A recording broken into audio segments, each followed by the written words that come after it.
ناظرین آپ سب لوگ کیسے؟ اللہ سے دعا کرتی ہوں آپ اچھے ہوں گے، آپ بھی میرے حق میں دعا کریے گا۔ میں آپ کو پیاری سی حدیث سناتی ہوں۔ اسی طرح ایک مرتبہ حضور صلی اللہ علیہ وسلم حرم اقوا میں نماز پڑھ رہے تھے۔ عین نماز کی حالت میں ابو جہل نے کہا کہ کوئی ہے جو آل فلاں کے ذبح کیے ہوئے اونٹ کی اوجڑی لا کر سجدے کی حالت میں ان کے کندھوں پر رکھ دے۔ یہ سن کر عقبہ بن ابی معیط کافر اٹھا اور اس اوجڑی کو لا کر حضور صلی اللہ علیہ وسلم کے دیش مبارک پر رکھ دیا۔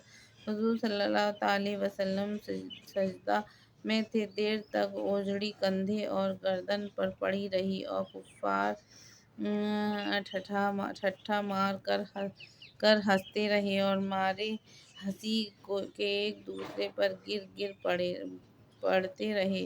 آخر بی بی فاطمہ رضی اللہ تعالیٰ عنہا جو ان دنوں ابھی کم سن لڑکی تھی، آئیں اور ان کافروں کو برا بھلا کہتے ہوئے اس اوجڑی کو دیش مبارک سے ہٹا دیا۔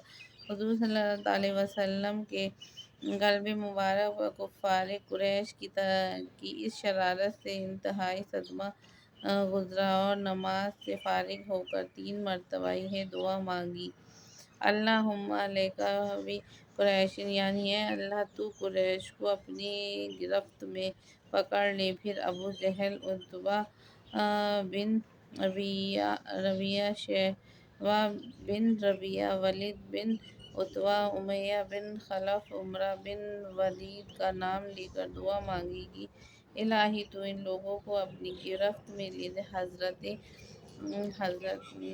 عبداللہ بن مسعود رضی اللہ تعالیٰ عنہ فرماتے ہیں کہ خدا کی قسم میں نے ان سب کافروں کو جنگ بدر میں دن دیکھا کہ ان کی لاشیں زمین پر پڑی ہیں، پھر ان سب کفار کی لاشوں کو نہایت ذلت کے ساتھ گھسیٹ کر بدر کے ایک گڈھے میں ڈال دیا گیا، اور حضور صلی اللہ علیہ وسلم نے فرمایا کہ ان گڈھے والوں پر خدا کی نالت۔ استغفر اللہ استغفر اللہ۔ دیکھیے کتنا جاہلیت کا زمانہ تھا، کتنا ظلم کیا آپ صلی اللہ علیہ وسلم پر، لیکن ان کا اللہ کے آگے ان کا ظلم بھی کم پڑ گیا، کیونکہ اللہ نے آپ صلی اللہ علیہ وسلم کو اتنی قوت، اتنی طاقت اور اتنی آپ کو ایمان والا بنایا تھا کہ آپ کے ایمان پر ان کا جو بھی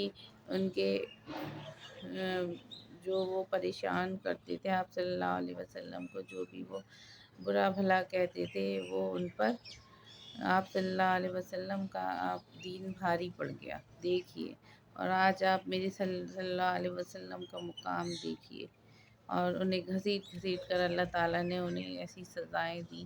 وہ سوچ رہے تھے کہ آپ صلی اللہ علیہ وسلم کوئی عام انسان ہے، لیکن انہیں نہیں پتا تھا آپ صلی اللہ علیہ وسلم ہمارے آخر الزماں تھے، اور آپ جیسا نہ کوئی تھا، نہ کوئی ہے، نہ ہی کوئی ہوگا۔ آپ صلی اللہ علیہ وسلم کی شان میں تو ہمارے پاس الفاظ بھی نہیں ہیں، ہماری زندگی کے سارے الفاظ ختم ہو جائیں گے آپ کی شان میں بولنے سے۔ ہم آپ کا شکر گزار کرتے رہیں گے ساری زندگی، تب بھی ہم آپ کا شکریہ ادا نہیں کر پائیں گے۔ آپ نے جو ہمارے لیے کیا، اپنی امت کے لیے کیا، وہ کبھی کوئی نہیں کر سکتا۔ آپ تو اللہ کی رضا، آپ کے صدقے میں تو اللہ تعالیٰ نے ساری کائنات بنائی۔ اللہ تعالیٰ، بس یہی دعا کرتی ہوں میں بھی ایک بار مدینہ جاؤں۔ یا اللہ تعالیٰ مجھے بھی ایک بار آپ صلی اللہ علیہ وسلم کی روضے کا دیدار نصیب عطا فرمائے، سنہری جالیوں کا دیدار نصیب عطا فرمائے۔ سبحان اللہ۔